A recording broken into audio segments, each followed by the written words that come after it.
ఆది అయాన్కైతే 4:30కి స్కూల్ అయిపోతుంది. ఇంకా స్కూల్ నుండి అయితే వచ్చేసారు. రాగానే షూస్ తీసైతే షూ ర్యాక్‌లో పెట్టేస్తారు వాళ్ళే. ఇంకా అయాన్ అయితే ఏదో ట్రై చేస్తున్నాడు కర్చీఫ్‌తోని. దాన్నేదో డాల్ చేస్తున్నా మమ్మీ అని చెప్పాడు. అంతా చుట్టి చుట్టి చిన్నగా ఒక ముద్దలాగా అయితే చేసి చూపిచ్చాడు. అదొక బొమ్మలాగా తయారు చేసి ఇది చేశాను మమ్మీ అని చెప్పాడు. ఫస్ట్ అయాన్ అయితే స్కూల్ నుంచి రాగానే నన్ను అడిగే ఒకే ఒక మాట, మమ్మీ స్నాక్స్కి ఏం చేసావు, ఏదో వాసన వస్తుంది, ఏదో స్మెల్ వస్తుంది, గుడ్ స్మెల్ అని చెప్తాడు. ఈరోజైతే పాప్కార్న్ చేశాను. వాడికి ఇష్టం, ఇద్దరికి ఆద్యకి అయాన్కి చాలా ఇష్టం. సో ఇంకా ఈరోజంతా వానికి హ్యాపీ. ఇప్పుడు అయితే ఫుల్ హ్యాపీ.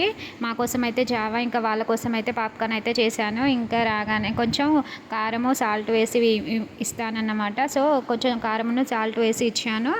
ఇంకా తిని చూడరా అని చెప్పి ఇస్తే వాడు ఇంకా తిని టేస్ట్ చేసి ఎలా ఉందో చెప్తాను మమ్మీ అన్నాడు.